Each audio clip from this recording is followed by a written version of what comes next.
ಆಳಂದದಲ್ಲಿ ಕಾಂಗ್ರೆಸ್ ಮತದಾರರ ಹೆಸರು ಡಿಲೀಟ್ ಆರೋಪ ರಾಹುಲ್ ಗಾಂಧಿ ಗರಂ.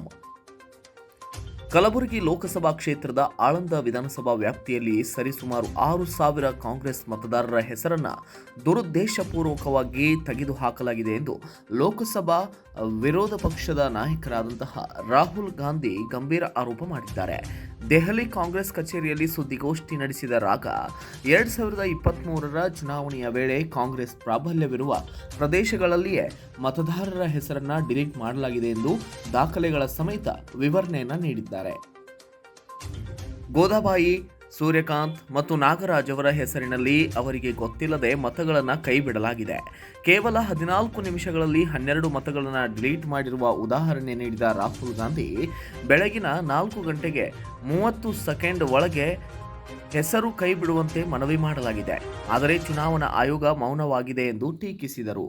ಕೇಂದ್ರ ಚುನಾವಣಾ ಆಯೋಗಕ್ಕೆ ಕರ್ನಾಟಕ ಸಿಐಡಿ 18 ಪತ್ರ ಬರೆದಿದ್ದರೂ ಯಾವುದೇ ಉತ್ತರ ನೀಡಿಲ್ಲ ಎಂದು ಆರೋಪಿಸಿದ ಅವರು, ಚುನಾವಣಾ ಆಯೋಗ ಪ್ರಜಾಪ್ರಭುತ್ವವನ್ನು ನಾಶ ಮಾಡುವವರನ್ನು ರಕ್ಷಿಸುತ್ತಿದೆ ಎಂದು ಗುಡುಗಿದ್ದಾರೆ. ಸುದ್ದಿಗೋಷ್ಠಿಯಲ್ಲಿ ಆಳಂದ ಶಾಸಕ ಬಿಆರ್ ಪಾಟೀಲ್ ಸೇರಿದಂತೆ ಗೋದಾಬಾಯಿ, ಸೂರ್ಯಕಾಂತ್, ನಾಗರಾಜ್ ಹಾಜರಿದ್ದರು. Bureau report, Kannada Janashri news, ನವದೆಹಲಿ.